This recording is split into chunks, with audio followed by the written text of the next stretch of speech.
جی T V میں مجاہد بیلوی آپ کو خوش آمدید کہتا ہے۔ بالآخر 8 فروری کے الیکشن کے نتیجے میں قومی اسمبلی تشکیل ہوئی، اسپیکر ہوئے، ڈپٹی اسپیکر ہوئے، پرائم منسٹر الیکٹ ہوئے، اب صدر الیکٹ ہونے جا رہے ہیں، اور جس طرح ہو رہے ہیں وہ بھی آپ کو علم ہے۔ ہر جگہ فارم 45 کی بعض گشت سنائی دے رہی ہے، بڑا گرم ماحول ہے، اور لیکن سب سے زیادہ اہم اہمیت میں دیتا ہوں کہ صدر عارف علوی نے یعنی تحریک انصاف کے صدر نے حلف لیا ان کو پی ٹی آئی جن کو فارم 45 کی پیداوار کہتی ہے۔ اور مجھے یاد وہ پوری تاریخ آ گئی کہ جب بھٹو صاحب کو پھانسی دی گئی، اقتدار سے الگ کیا گیا، تو اس وقت فضل الہی صدر رہے، اور کس طرح کے صدر تھے پتہ نہیں، آج لوگوں کو یاد نہیں کہ بیچارے اتنے مقید صدر تھے کہ کوئی لکھ کے چلا گیا کہ فضل الہی کو رہا کرو۔ پھر ہم نے دیکھا کہ شریف گورنمنٹ گئی، تارڑ برقرار رہے، پھر ہم نے دیکھا کہ بے نظیر کی گورنمنٹ گئی، لغاری برقرار رہے، اور پھر اسی طرح ممنون حسین بھی اپنی نشست پہ بیٹھے رہے جب میاں صاحب کو نکالا گیا۔ توقع یہ تھی کہ اس بار جب تحریک انصاف جس کے قائد جیل میں ہیں، جن کے کارکن خواتین قربانیاں دے رہے ہیں، اس کے باوجود عارف علوی نے جو شاید اب ایم این اے صدر تو کیا، ایم این اے تو کیا، کونسلر بھی منتخب مشکل سے ہوتے، انہوں نے جنہیں پی ٹی آئی خود فارم 45 کا پرائم منسٹر کہتی ہے، پرائم منسٹرشپ کا حلف لیا، کہتے ہیں جی آئینی ضرورت پوری کی۔ میرے ساتھ اس وقت بڑے ڈائنامک فور فرنٹ پر رہنے والے کے بارے میں بلا شبہ میں کہہ سکتا ہوں کہ وہ آئے، انہوں نے دیکھا اور چھا گئے۔ سیاست کی کئی دہائیوں سے دیکھ رہا ہوں، لیکن اتنے کم وقت میں اتنی بڑی آواز بننا، میں نے جب اسلام آباد میں تھا ان کی میں نے مقبولیت دیکھی، ان کی ینگسٹر میں پاپولیرٹی دیکھی۔ میری مراد شیر عبد المروت صاحب سے ہے، اور جب لائف اسکرین پہ بلایا جائے تو آپ کو علم ہے نا، ذرا سا خیال ہوتا ہے کہاں کہاں سنا جاتا ہے ان کا بھی۔ لیکن شکریہ ادا کرتا ہوں شیر عبد المروت صاحب، سنگے خیر دے جوڑ دے۔ مہربانی بریلوی صاحب، بہت شکریہ۔ ہو سکتا ہے آپ، میں روایت سے ہٹ کے ایک سوال کروں گا کہ تحریک انصاف کے صدر عارف علوی نے اس پرائم منسٹر سے جسے آپ فارم 45 کی پیداوار کرتے ہیں، جس اسمبلی کو آپ غلط قرار دیتے ہیں، یہ ایک آئینی ضرورت پورا کرنے کے لیے کیا ضرورت تھی کہ صدر عارف علوی جو ہے وزیر اعظم شہباز شریف سے حلف لیتے؟ نہیں لیتے تو چیف جسٹس سے لیتا۔ کوئی بھی آپ اس کا جواز دلیل دیں، لیکن میرا خیال یہ ہے کہ صدر علوی کی جانب سے یا کہا جائے گا کہ پارٹی کی قیادت نے کہا، یہ کوئی اچھے، میں بہت ہی محتاط لفظ کہوں گا، بیڈ ٹیسٹ رہا۔ ایسا لگا کہ شاید انہوں نے اور ان کی خاتون اول نے مستقبل میں مراد جو ملتی ہیں ایک صدر کی حیثیت سے، انہوں نے وہی کردار ادا کیا جو تارڑ نے، ممنون حسین نے، فضل الہی نے ادا کیا تھا۔ مروت صاحب۔ بریلوی صاحب، میں صدر پاکستان عارف علوی صاحب کے گزشتہ 1 سال کے اندر جو آئینی کردار انہوں نے ادا کیا ہے اس کا ناقد رہا ہوں، اور خود خان صاحب جو ہیں کئی مواقع پہ میری موجودگی میں عارف علوی صاحب کے کردار کو جو ہے ستائش کی نظروں سے دیکھنے کے بجائے تنقید کا نشانہ بناتے ہوئے میں نے دیکھا ہے، اور کئی مواقع پہ انہوں نے انتہائی اظہار خفگی بھی کیا ہے، بالخصوص جب انہوں نے الیکشن کی ذمہ داری جو ہے تاریخ مقرر کرنے کی وہ الیکشن کمیشن پہ ڈالی تھی، جو بیسیکلی ان کا کنسٹیٹیوشنل مینڈیٹ تھا۔ پھر صدر عارف علوی صاحب ایسے موقع پہ حج پہ چلے گئے کہ ان کی غیر موجودگی کا فائدہ اٹھاتی ہوئی پی ڈی ایم نے وہ قوانین متعارف کرائے جن کو اب آج ہم بھی اور پوری قوم بھگت رہی ہے، جس طرح کہ نواز شریف کی جو تا حیات جو ڈسکوالیفیکیشن تھی اس کو الیکشن ایکٹ میں امینڈمنٹ کر کے 5 سال تک محدود کرنا، اور اسی طرح جو آرمی ایکٹ میں امینڈمنٹ ہوئی، یا جو جس لاء کے تحت 1923 کا ایکٹ جو ہے جس کے تحت سائفر کیس چلایا جا رہا ہے، جو یہ اختیار دیتا ہے اداروں کو کہ وہ بغیر کسی وارنٹ کے کسی کے گھر میں گھس کے ان کو گرفتار کر سکتے ہیں۔ ابھی جو صدر پاکستان نے حلف لیا ہے، صدر پاکستان خود یہ کہہ چکے ہیں کہ الیکشن میں جو مینڈیٹ جس پارٹی کو ملا ہے وہ اس پہ عمل درآمد نہیں ہوا ہے. ان کو معلوم ہے کہ یہ جو 80 کے لگ بھگ ایم این ایز ہیں وہ اجنبی ایوان میں اور فارم 47 کی پیداوار ہیں. لہٰذا اس مینڈیٹ پہ بننے والی حکومت کوئی آئینی، اخلاقی اور قانونی جواز نہیں رکھتی تھی کہ ان سے حلف اٹھایا جاتا. صدر پاکستان آئین کے اسپرٹ کے مطابق جاتے تو وہ کہہ سکتے تھے کہ یہ جو منتخب بتائی جانے والی حکومت ہے یہ منتخب نہیں ہے، بلکہ مینڈیٹ پہ ڈاکہ ڈال کے ان کو غیر قانونی طور پہ حکومت بنوانے کا موقع دیا گیا ہے، تو لہٰذا میں حلف نہیں اٹھاتا ہوں. یہ ایک دلیرانہ فیصلہ ہوتا، آئین اور قانون کے مطابق ہوتا، لیکن مجھے یہ نظر آ رہا ہے کہ چونکہ ابھی صدر عارف علوی کی، جیسے میں نے کہا کہ ایک آئینی صدر ہے نا، ان کا تو اتنا بھی وزن نہیں ہے کہ کون سا منتخب ہوتے. ہو سکتا ہے کہ آپ کی جماعت کی حکمت عملی ہو، قیادت کی حکمت عملی ہو کہ نہیں، وہاں بٹھال کر کم از کم ایوان صدر میں ہم ان سے وہ کام کرا لیں گے جو یہ نہیں کر سکتے. ان سے کچھ توقعات آپ نے باندھ لی تھی، لیکن وہ آخر تک جو ہے، یعنی میں نے کہا کہ انہوں نے حل تک اٹھایا، اور اس لیے کہ ان کو وہ جو مراحت ملنی تھی، جو ثمرات ملنے تھے، جو خود ہی پتہ نہیں ڈبل ہو گئے. مجھے علم ہے کہ شاید غالباً کوئی 90 کروڑ کا بجٹ ہوتا ہے سالانہ، کچھ 450 ملازم ہوتے ہیں، 300 مالی بھی ہوتے ہیں، خاتون اول ہوتی ہیں. ان کی خاطر آپ کو پارٹی کو پھر فیصلہ کرنا تھا کہ ہم صدر کو مزید نہیں رکھتے. آپ کی عورتیں جیلوں میں، آپ کے لوگ روپوش، آپ سختیاں اٹھا رہے ہیں، اور وہ ایوان صدر میں اقتدار کے تمام ثمرات سے محفوظ ہو رہے ہیں. پھر پارٹی کیوں آن رکھی ہوئی ہے اب تک؟ بے شک صدر صاحب مراعات سے لطف اندوز ہوتے رہتے. وہ چونکہ صدر پاکستان ہیں تو یہ ویسے بھی ان کا ایک حق ہے، اور اس پہ شاید ہم انگلی نہ اٹھاتے. میں اس کو آپ کے صدر ہیں، اچھا وہ ثمرات پھر فرق اٹھائیں اور وہاں وہ لوگ جیلوں میں رہیں، روپوش رہیں، مار کھاتے رہیں، پھر پارٹی میں کیوں ہیں وہ؟ میں عرض یہ میں ان کی موجودہ حلف لینے کے عمل کو ایک اور اینگل سے دیکھ رہا ہوں. اگر آپ اجازت دیں تو میں آپ کے سامنے بیان کر دوں. جی. میرا خیال یہ ہے کہ صدر پاکستان نے جب یہ ڈیسائیڈ کیا کہ قومی اسمبلی کا اجلاس انہوں نے 28 تاریخ تک نہ طلب کیا، جس پر پی ایم ایل این اور پیپل پارٹی کے نمائندگان نے صدر پاکستان کو دھمکی دی کہ وہ آئین شکنی کے مرتکب ہوئے ہیں اور ان کے خلاف کیسز بنائے جائیں گے، تو شاید اس تاثر کو زائل کرنے کے لیے یا الفاظ دیگر ان کو کمپنسیٹ کرنے کے لیے حلف لیا گیا ہے. کیا آپ اس سے مطمئن ہیں؟ آپ میری بات شاید نہیں سمجھے.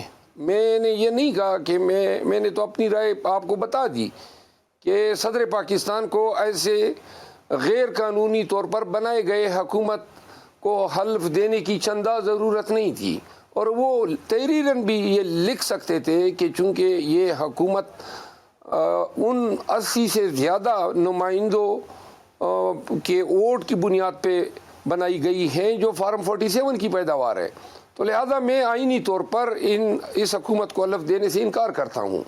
یہ ایک دلیرانہ اور ایک قانون کے مطابق فیصلہ ہوتا.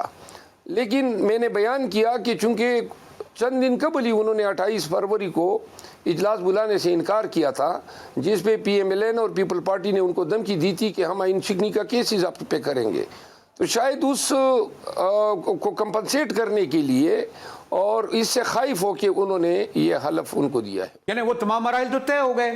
اب آپ کی پارٹی کی قیادت ماشاءاللہ دیکھ رہا تھا، بیرسٹر گوہر، آپ، اسد اصغر، علی عمر ایوب، ماشاءاللہ ینگ، بیشتر لوگ تو آپ کے خانے بڑے لڑ جھگڑ کے قربانی دے کے آئے ہیں. اب کیا قباحت ہے؟ سب کچھ تو انہوں نے کر لیا. اب کیا وہ آپ چاہتے ہیں کہ جو اگلا مرحلہ آ رہا ہے اس سے زیادہ خوفناک، کہ صدر مملکت یعنی جو آ رہے ہیں، جس طرح آپ بتائیں کس طرح تیاریاں ہو رہی ہیں، اس کے لیے نشستیں لی جا رہی ہیں، کس طرح، وہ تو پورا آپ کو سب کچھ میں اگر بیان کروں گا لگے گا کہ جیسے کسی اور کا زبان دے رہا ہوں منہ میں. اب کیا قباحت ہے کہ تحریک انصاف کی قیادت اور بانی تحریک ان کو خدا حافظ کہہ دیں پارٹی کی جانب سے؟ میرا خیال ہے بریلوی صاحب کے عملی طور پہ ہم ان کو خدا حافظ کافی عرصہ پہلے کہہ چکے ہیں، اور اب جو ہے فارمیلٹی ہے وہ اپنا دور صدارت اختتام کر کے اپنے گھر کی راہ لیں گے۔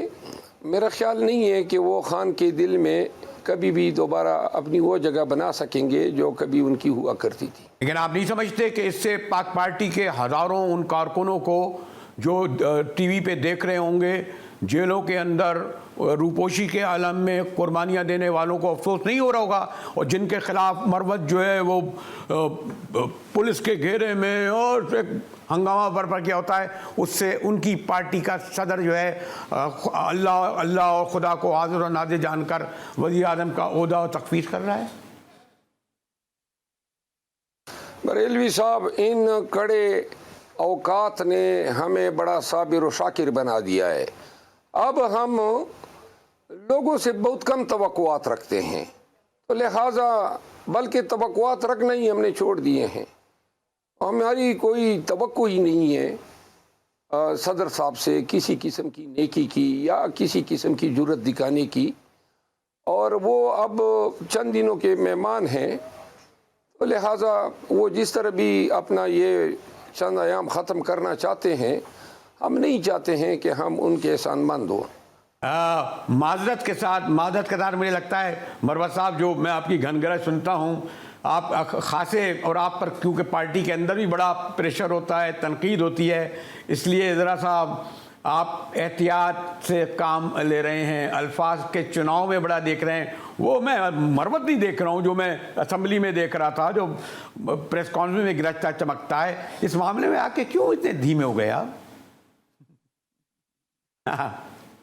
بریلوی صاحب، جو الفاظ میں نے آپ کے پروگرام میں کہے ہیں صدر صاحب کے حوالے سے، شاید ہی تحریک انصاف کا کوئی دوسرا کوئی رہنما ایسے الفاظ صدر صاحب کے بارے میں کہتا۔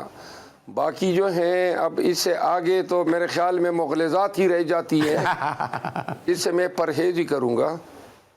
لیکن آپ کیسے سمجھتے ہیں مروت صاحب، اس سے کس طرح کام چلے گا؟ مثلا وہ ایک آپ تو 2/3 اکثریت شاید حاصل کر لیں یہ مخصوص نشستیں لے کر، ایک رتلس میجورٹی ہوگی جو ہر ایشو پر آپ کی پارٹی کو، قراردادوں کو، موقف کو، بلکہ ایون مائک سننے کو، وہ کب تک آپ پھر بیٹھے رہیں گے؟ پھر آپ بھی اسی طرح ہر مہینے جا کے چیک لیں گے، غیر ملکی دوروں پہ جائیں گے، جو جائے گا کہیں گے جی دیکھیں قومی اسمبلی کے رکن کو تو لینا پڑتی ہے نا مراد، اسے تو غیر ملکی وفود میں شامل ہونا پڑتا ہے نا۔ وہ جو ایک منفرد کردار پی ٹی آئی بتاتی ہے، جو ینگسٹر نے قائم کیا، کیا آئندہ وہ کردار مختلف لگے گا ماضی کے ان دیگر پارٹی کے مقابلے میں ہمیں؟ بریلوی صاحب، آج ہی میری خان صاحب سے ملاقات ہوئی ہے، بلکہ 1-1.5 گھنٹہ قبل ہی میں جیل سے ابھی دفتر پہنچا ہوں، اور خان صاحب نے 2 ٹوک الفاظ میں پارٹی کے لیے ایک انسٹرکشن جاری کی ہے۔ انہوں نے کہا کہ کسی بھی صوبائی اسمبلی میں یا قومی اسمبلی میں اگر ورکرز نے یا کیمرے نے یہ دیکھا کہ پاکستان تحریک انصاف جو ابھی قومی اسمبلی میں سنی اتحاد کونسل ہیں، ان کے ممبران اسمبلی جو ہیں یا حزب اقتدار کے ممبر سے بغلگیر ہو رہے ہیں یا جو ہے کسی بھی حوالے سے خوشگپیوں میں مصروف ہے، انہوں نے کہا کہ ایسے لوگوں کا، ایسے ممبران کا پاکستان تحریک انصاف کے ورکرز اور عوام پاکستان حشر نشر کر دیں گے۔ انہوں نے واضح کیا کہ جو احتجاج جاری ہیں اسمبلیوں میں، شاید وہ مکمل مطمئن نہیں ہیں، اور وہ چاہتے ہیں کہ احتجاج کو جو ہے مزید جاری رکھا جائے اور مزید اس کو تیز کیا جائے، اور جو ممبران اسمبلی جو ہمارے ساتھی ہیں وہ احتجاج کے وقت کرسیوں پہ براجمان ہوتے ہیں، ان کو اب حرکت کرنا ہوگی۔ جب بھی کوئی ممبر فلور پہ کھڑا ہو کے احتجاج کرے گا تو سارے اپوزیشن کے ممبران جو ہیں وہ ان کے ہم رکاب ہوں گے، نعروں میں بھی اور احتجاج کرنے میں بھی۔ تو لہٰذا خان صاحب کی ہدایت کے بعد ہمارا احتجاج اور شدت اختیار کرے گا، اس میں نرمی یا کسی قسم کی رعایت دینے کا سوال پیدا نہیں ہوتا ہے۔ آپ سمجھتے ہیں کہ آپ کی کے پی کی گورنمنٹ بہرحال ہے اسے آزادانہ کام کرنے دیا جائے گا، اور کیونکہ واحد حکومت ہے اور ایک مثال قائم کر سکتی ہے، تو یا آپ سمجھتے ہیں کہ 18ویں ترمیم اور دیگر ترامیم کے ذریعے ان کے ہاتھ پیر باندھے جا سکیں گے؟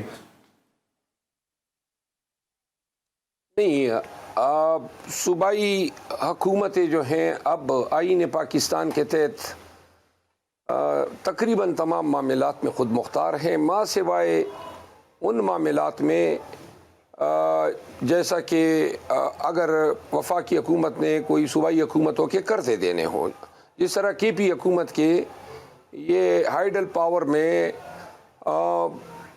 80 بلین سے زیادہ رقم دینے کی مقروض ہے۔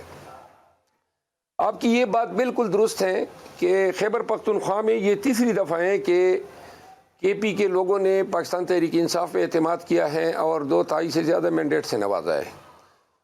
لہٰذا اس دفعہ جو حکومت کے پی میں پی ٹی آئی کو ملی ہے، اس نے ایک معیار بھی قائم کرنا ہے اور ایک ماڈل بھی بننا ہے، اور گرچہ ہم گناگو فائنینشل کرائسس کے شکار ہیں، لیکن اوورسیز پاکستانیز نے اور پاکستان تحریک انصاف سے وابستہ جو انویسٹرز ہیں، انہوں نے یہ یقین دہانی کرائی ہے کہ کے پی کے معاملات کو چلانے کے لیے، کے پی کو سنگاپور ماڈل بنانے کے لیے اب تمام تر رخ جو ہیں ان کا یا ان کی انویسٹمنٹ کا وہ کے پی ہوگا، اور گورننس میں، رول آف لاء میں، انصاف کی فراہمی میں اور انتظامی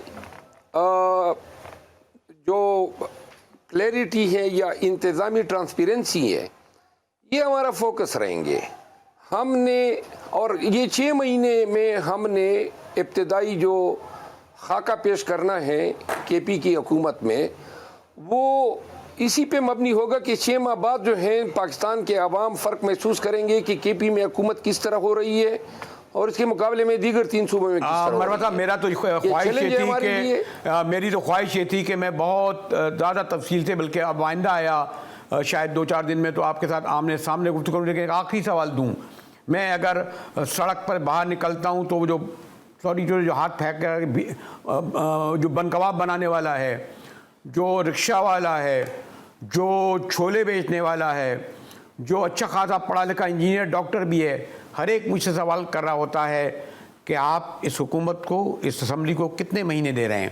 اگر میں آپ سے بالکل واضح 2 ٹوک پوچھوں، یہ والی اسمبلی جس طرح بنی ہے، جس طرح اس کا پہلا دوسرا دن دیکھ رہے ہیں، جو ان کی پرفارمنس ہمیں نظر بھی آ رہی ہے، آ گئی کہ آئی ایم اے چلتی ہوئی نظر آ رہی ہے، اور آپ چاہیں گے یہ مدت پوری کرے؟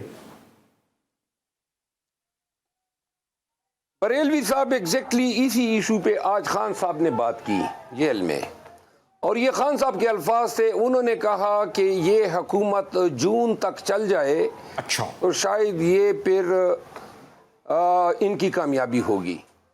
بہت سارے بڑے بڑے معاملات جو ہیں اور مسائل منہ کھولے بیٹھے ہیں، انہوں نے حکومت پہ تو قبضہ کر لیا جیسے تیسے کر کے، لیکن حکومت چلانا، ڈیلیور کرنا، مہنگائی کو کنٹرول کرنا، معاشی مسائل کو حل کرنا، بین الاقوامی کمیونٹی میں اپنی ریکاگنیشن کروانا، اور یہ جو فلسطین میں ہو رہا ہے یا جو یمن، سعودی عرب میں ہو رہا ہے یا ایران کے جو معاملات ہیں یا افغانستان کے ساتھ جو مسائل ہیں اور دوسری طرف انڈیا کے ساتھ ہیں، ان معاملات میں بین الاقوامی کمیونٹی میں اپنی ایک آزادانہ فارن پالیسی بنانا، یہ ان کے پاس کی بات ہی نہیں ہے۔ نہ ان کے پاس کوئی روڈ میپ ہے، نہ ان کے پاس کوئی ویژن ہے، نہ ان کے پاس اختیار ہیں۔ یہ بھی میں واضح کر دوں، یہ جو وزراء بنیں گے ابھی فیڈرل کیبنٹ میں، بلکہ آپ نے دیکھ لیا یہ پنجاب میں نواز شریف صاحب نے اسپیکر جو ہیں وہ جن کو بدوانا چاہتے تھے،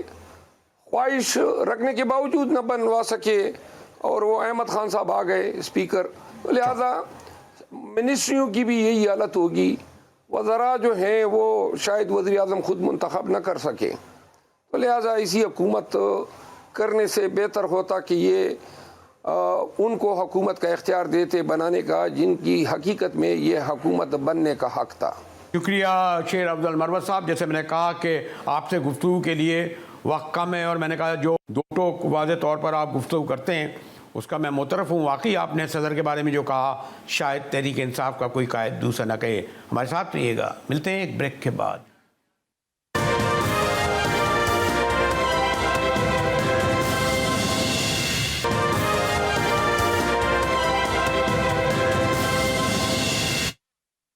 جی ٹی وی میں ایک بار پھر مجاہد ولی آپ کو خوش آمدید کہتا ہے۔ الیکشن کے بعد، جی ہاں، بڑے ہنگامہ خیز الیکشن کے بعد کور کمانڈر کانفرنس کا ایک اہم اجلاس ہوا۔ ویسے تو روایتی طور پر جو گفتگو ہوتی ہے آپ کو علم ہے، روایتی طور پر اس کی ایک بلیٹن بھی آیا تھا، لیکن اس میں سب سے اہم بات یہ ہے کہ اس بات کا اعادہ کیا گیا کہ 9 مئی میں جو ملوث تھے انہیں کیفر و کردار تک پہنچایا جائے گا۔ ہمارے ساتھ ہمارے بڑے سینئر کورسپونڈنٹ جو ڈیفنس پر بھی وہ رکھتے ہیں، خارجہ پہ بھی اور قومی بین الاقوامی سیاست پہ بھی متین حیدر موجود ہیں۔ جی متین حیدر، ویسے تو روایتی طور پر یہ کانفرنسیں ہوتی ہیں، ایک اعلامیہ بھی جاری ہوتا ہے، لیکن اس میں دو ٹوک الفاظ میں 9 مئی کا ذکر کیا گیا ہے۔ سوال یہ پیدا ہوتا ہے کہ 9 ماہ ہو گئے ہیں، آخر ہماری چھوٹی بڑی عدالتوں نے یہ جو سینکڑوں کی تعداد میں لوگوں کو جیل میں رکھا ہے، یہ تو ان کی ذمہ داری تھی نا، ان کی ناکامی ہے نا کہ یہ ان کے فیصلے نہیں دے سکے، ٹرائل نہیں کر سکے، ثبوت پیش نہیں کر سکے۔ جی متین حیدر۔ جی بالکل بریلی صاحب، بہت شکریہ پروگرام میں لینے کا۔ آج آپ نے بالکل صحیح کہا کہ پہلے تو آپ کو یہ بتا دوں کہ جو کور کمانڈرز کا اجلاس ہوا پاکستان آرمی کے کور کمانڈرز کا جنرل عاصم منیر کی زیر صدارت، اور اس میں آج بہت ساری پولیٹیکل باتیں ہوئی ہیں۔ ایک تو کور کمانڈرز نے اس بات پہ زور دیا کہ غیر آئینی اور بے بنیاد سیاسی بیان بازی اور جذباتی اشتعال انگیزی کا سہارا لینے کے بجائے ثبوت کے ساتھ مناسب قانونی عمل کی پیروی کی جائے۔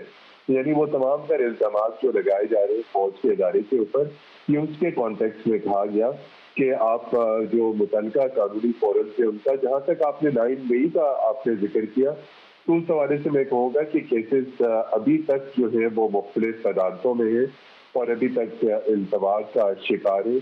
کسی بھی کیس کے اوپر ابھی تک حتمی کسی قسم کی کوئی کارروائی یا مقدمہ یا ابھی تک مکمل نہیں ہو سکا۔ یہ بات آپ کی صحیح ہے کہ اس میں خاصی تاخیر ہوئی ہے، لیکن میں آپ کے نقطۂ نظر سے تھوڑا اختلاف کروں گا کہ اس میں محض کسی ایک ادارے کو مورد الزام ٹھہرانا کہ وہ ایک XYZ ABC کسی ادارے کی، اس میں جو آپ کے سامنے پاکستان کا لیگل پروسیس ہے، جو پروسیکیوشن ہے، تو جو پروسیکیوشن ہے اس کی طرف سے ایویڈنسز آنی چاہیے تھی۔ بات آپ کی بات صحیح ہے کہ ابھی تک جو ان تمام کیسز کو منطقی انجام تک پہنچانا چاہیے تھا وہ نہیں پہنچ سکا، اور ابھی تک التوا ہے۔ لیکن اس کے ساتھ کور کمانڈرز نے یہ بھی کہا، متین، میں نے آپ سے سوال اس لیے کیا تھا کہ اگر یعنی اگر یہ فوجی عدالتیں قائم کرتے تو یہ فوری طور پہ سزائیں بھی دیتے، اسپیڈی ٹرائل کرتے۔ ایک انہوں نے اینٹی ٹیررسٹ کورٹوں پہ یا ہائی کورٹوں پہ ان پہ چھوڑا۔ اصل تو ان سے معلوم کرنے کا جو سوال یہ ہے کہ یہ کیوں ڈیلیور نہیں کر پائے، اور عام کیسز میں بھی یہی صورتحال ہے۔ اس میں بھی اگر بے گناہ ہیں، اگر ہزاروں کی تعداد میں 9 ماہ ہو گئے ہیں، ان کے بچے ہوں گے، ان کے پیارے ہوں گے، ان کے عزیز ہوں گے، اور ان میں بے قصور بھی ہوں گے، جیسا کہ بعد میں رہا بھی کیا رہا انہوں نے۔ تو میرا ایک مقصد تھا اس پس منظر میں کہ اس کی زیادہ ذمہ داری اب موجودہ حکومت اور عدالتوں پہ نہیں ہوگی۔ بالکل، اب چونکہ ایک بریلی صاحب آپ نے بالکل صحیح کہا، آپ چونکہ ایک باقاعدہ جمہوری پولیٹیکل سیٹ اپ قائم ہو گیا ہے۔ اب تمام تر کیسز کی ذمہ داری جو موجودہ پولیٹیکل سیٹ اپ ہے وہ اس حکومت کو طے کرنا ہوگا کہ 9 مئی کے حوالے سے اس وقت جو سینکڑوں اور ہزاروں افراد جو ہیں وہ زیر حراست ہیں، ان میں سے وہ تمام افراد جن کے بارے میں کسی قسم کا کوئی کیس عدالت میں پیش نہیں کیا گیا، اس کو بھی پیش کرنا ہوگا۔ جو مبینہ طور پہ لاپتہ ہیں انہیں بھی پیش کرنا ہوگا، اور جو کیسز آلریڈی عدالتوں کے سامنے اس میں جو پروسیکیوٹرز ہیں ان کو تمام تر ایویڈنسز دینی ہوگی، تاکہ اگر ان کے خلاف کسی قسم کی کوئی بھی مؤثر ثبوت شہادت ہے تو اسے عدالت کے سامنے پیش کریں۔ ٹھیک ہے متین حیدر صاحب، ہمارے بڑے سینئر کورسپونڈنٹ، اس خاص طور پر حوالے سے اپنے جو موقف بیان کر رہے تھے اس میں ان کا وجہ طور پر کہنا تھا کہ اب زیادہ ذمہ داری موجودہ حکومت کی ہے. بریک کے بعد آئیں گے. تو بہرحال گوادر جو پہلے ہی سے بین الاقوامی مرکز نگاہ ہے، بارشوں کے سبب انتہائی تباہی ہوئی، اور بہرحال پرائم منسٹر نے منتخب ہونے کے بعد پہلا دورہ بھی وہاں کا کیا. ملتے ہیں ایک بریک کے بعد، ہمارے ساتھ رہیے گا.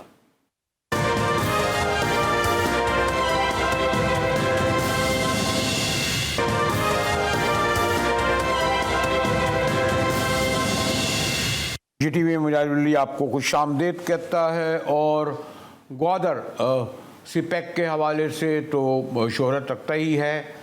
یہ بھی اپنی جگہ ہے کہ سپیک کے ثمرات کتنے وہاں پہنچے. $52 بلین کہتے ہیں جی چائنا سے آئے، اور اس میں زیادہ تر پیسے وہاں کی سڑکوں پر وہاں کے ڈیولپمنٹ پہ لگنے تھے. لیکن حالیہ بارشوں نے جو تباہی بربادی پھیلائی، لگتا ہے کہ وہاں کسی بھی قسم کا کوئی ایسا انفراسٹرکچر نہیں تھا. اسٹیڈیم تو شاندار بنا دیا وہ شاہد افریدی صاحب کے کھیلنے کے لیے، لیکن جو حالت وہاں کی ہم نے دیکھی اور خاص طور پر اس بارش نے ایکسپوز کیا. یہ ٹھیک ہے کہ پرائم منسٹر وہاں آج پہنچے، لیکن کیا کیا؟ ہمارے ساتھ ہماری بیورو چیف بشرا قمر موجود ہیں. بشرا، کیا اس سے پہلے آپ نے اس بڑے پیمانے پر بارشیں، اس کی تباہی کا گوادر سے سنا؟ اور اس سے بھی زیادہ اہم یہ، کیا انتظامیہ کی کارکردگی بھی کوئی نظر آئی بشرا وہاں؟ دیکھیں مجاہد صاحب، بتائیے جا رہا ہے کہ 10 سال بعد اس طرح کی بارشیں جو ہیں وہ گوادر میں ہوئی ہیں.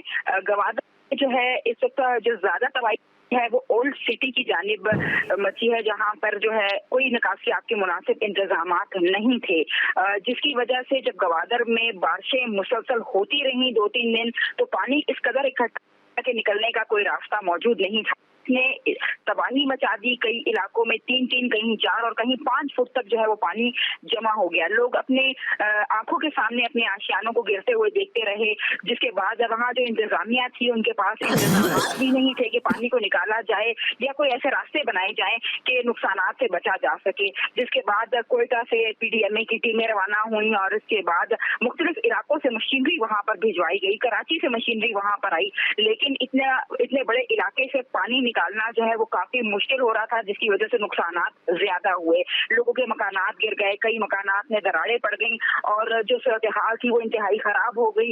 ہسپتالوں تک میں پانی بھر گیا کہ مریضوں کے علاج معالجے کے لیے اور جو زخمی تھے ان کے علاج معالجے کے لیے کافی مشکلات رہیں. لیکن اس کے بعد GDA کی جانب سے بھی جو ہے وہاں پر کچھ کاروائیاں کی گئی. پاک آرمی جو ہے وہ درمیان میں آئی، اور اس کے بعد بحریہ اور آرمی کی جانب سے بھی جو ہے وہاں پر کاروائیاں کی گئی. تو کوشش کی گئی کہ گوادر میں مزید نقصانات سے بچا جا سکے. لیکن بشرا، یہ جو ہم سن رہے ہیں بشرا یہ جو ہم برسوں سے سن رہے ہیں، وہاں کی زمینوں کے بارے میں ہزاروں میں لاکھوں میں ہو گئیں، لاکھوں میں کروڑوں ہو گئیں، سارے ملک کے صنعت کار پہنچ گئے، فیکٹریاں لگ گئیں. پھر میں نے بھی دیکھا ایک نہیں 2 گوادر. ایک گوادر وہ وہاں لگ رہا تھا کہ جیسے یورپ میں ہے، دوسرا گوادر ایسا کہ لگا کہ کسی افریقہ کے تیسری دنیا میں آ گئے ہیں. تو یہ جو ہم دہائی سے سن رہے ہیں، پھر سپیک کے ثمرات، تو یہ لوگ غالباً کوئی 30-40 ہلاکتیں بھی ہوئی ہیں، ہزاروں لوگ، سینکڑوں گمشدہ لاپتہ بھی ہوں گے، شاید گھر بھی ڈوب گئے ہیں. تو کدھر گئے یہ سب کچھ؟ دیکھیے صورتحال بالکل اسی طرح سے ہے مجاہد صاحب کی. وہاں پر گوادر میں 2 شہر آباد ہیں. ایک شہر جو ہے وہ ڈیولپمنٹ کی جانب جا رہا ہے، لیکن اولڈ گوادر جو ہے اس کی صورتحال انتہائی خراب ہے، جس کی وجہ سے یہ نقصانات سامنے آئے ہیں. لوگوں نے پہاڑوں پر جا کر جو ہے وہ پناہ لینی شروع کر دی، کیونکہ وہاں پر کوئی ایسے انتظامات تھے ہی نہیں کہ وہ اپنی جانیں بچا سکتے. اس میں اب تک تو لاپتہ ہونے کے حوالے سے ایسی کوئی بھی انفارمیشن نہیں آئی کہ لوگ جو ہے وہ پانی میں بہہ گئے اور نہیں مل رہے. لیکن یہ ضرور تھا کہ لوگ زخمی ہوئے، کچھ اموات بھی جو ہے وہاں پر ریکارڈ ہوئی. لوگوں کا مال جو ہے مال مویشی اس کے بڑے نقصانات ہوئے، گھر بار ان کے تباہ ہو کر رہ گئے. لیکن جس طرح سے گوادر میں سی پیک ہے اور ڈیولپمنٹ ہونی چاہیے تھی، وہاں پر اس طرح کے انتظامات ہونے چاہیے تھے. اور یہ قدرتی آفات ہیں، یہ بتا کر نہیں آتی. یہ مختلف علاقوں میں اس طرح کی صورتحال رہتی ہے. ماضی میں 2 سال قبل بلوچستان میں جب ایک بہت بڑا سیلابی ریلا داخل ہوا تھا، جس میں بولان جو ہے مکمل طور پر ڈیمیج ہو چکا تھا. بشرا قمر ہمیں بتا رہی تھی کہ سپیک اور اس کے حوالے سے جو بنے پر ڈیولپمنٹ کے حوالے سے ہم سمجھ رہے تھے کہ کم از کم ایسے سہولتیں، سڑکیں، ادارے بنیں گے کہ ایسی آفات ناگہانی میں لوگوں کو بنیادی سہولتیں ملیں گی. لیکن انتظامیہ اور وہ تمام ذمہ داران ابھی تو لگتا ہے ناکام ہو گئے. شاید پرائم منسٹر کے آنے کے بعد کچھ ریلیف کا کام ہو سکے. دعویٰ ہمارے سرفراز بگٹی نے کیا تھا کہ 24 گھنٹے بعد پانی نظر نہیں آئے گا. پانی نظر آئے نہ آئے لیکن لوگوں کو سہولتیں بھی ملیں, امداد بھی ملی, کچھ تبدیلی بھی آئی. یہ بھی پوچھا جائے گا کہ سرفراز بگٹی صاحب ایک نہیں کئی دہائیوں سے اقتدار کا حصہ رہے ہیں اور اب بہرحال انہیں مبارک کہ وہ وزیر اعلیٰ کے منصب پر بھی پہنچ گئے. اسی کے ساتھ ہی جی ٹی وی سے مجاہد بریلوی کو اجازت دیجیے.